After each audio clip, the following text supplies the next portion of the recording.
Leanne and Will, just finishing off that presentation. I'm hoping this is going to work. And I'm hoping I'm sharing the screen at the moment. Top House retrofit, what is it? So this is a tower block in Ladywood. Actually, what this is, let's give it a bit of context. Here we go. So this is Ladywood, which is currently mooted for demolition.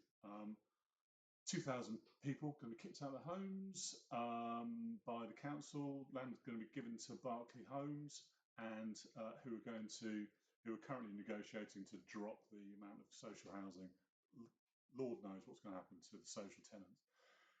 We've made a proposal, a Top House proposal, done a very detailed case study on these 3-story townhouses.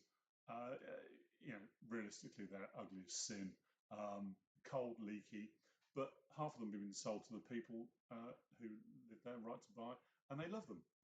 People turn their little garages into saunas and disco rooms, and how are these people going to get back? And that's all the disruption, and we're not even talking about the demolition and the embodied carbon. Anyway, that's part of this work we've been doing in that's Little Ships.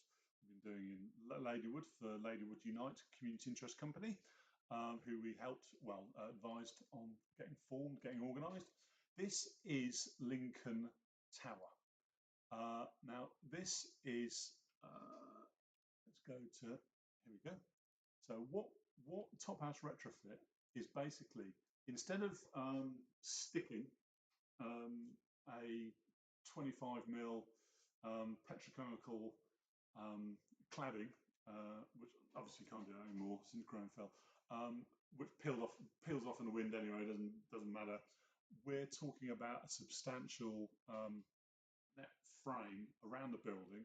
It's going to be more expensive than just sticking insulation on the outside, but it's going to be of an order less expensive than demolishing and rebuilding from new.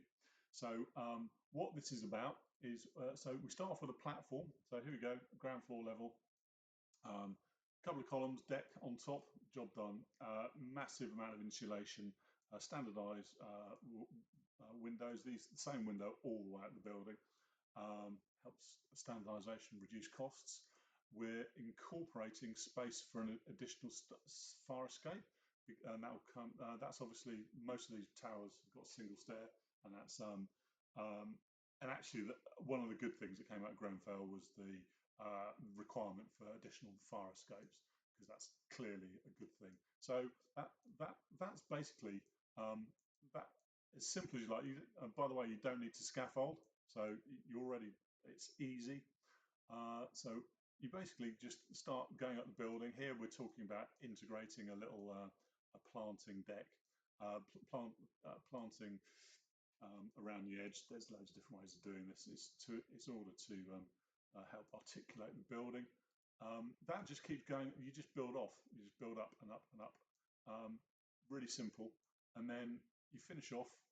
You get to the top, and then actually, whilst you're there, you can put, because you're strengthening the building and you're introducing additional fire escapes, you can actually put additional stories on top, and that's part of the Top House new homes structural thing.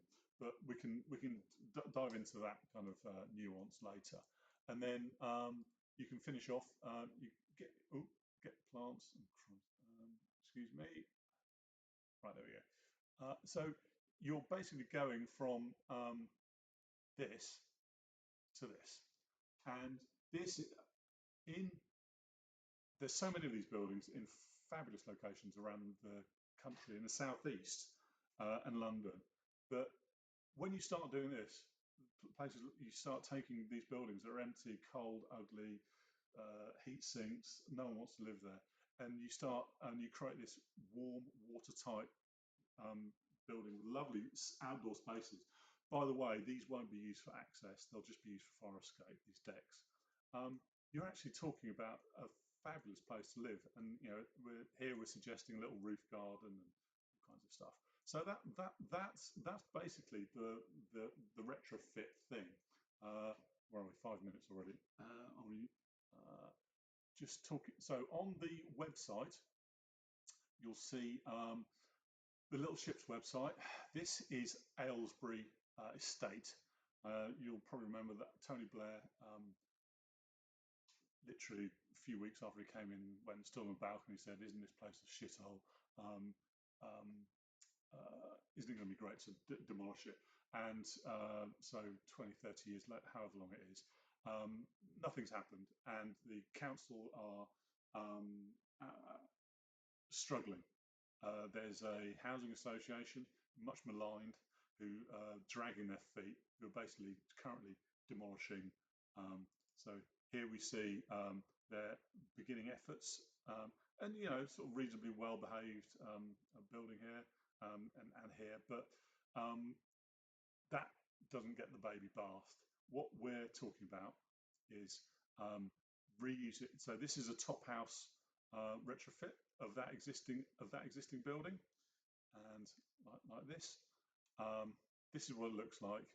So really kind of quite depressing, terrible public space at the ground floor level. And this is one of the key things is fixing that.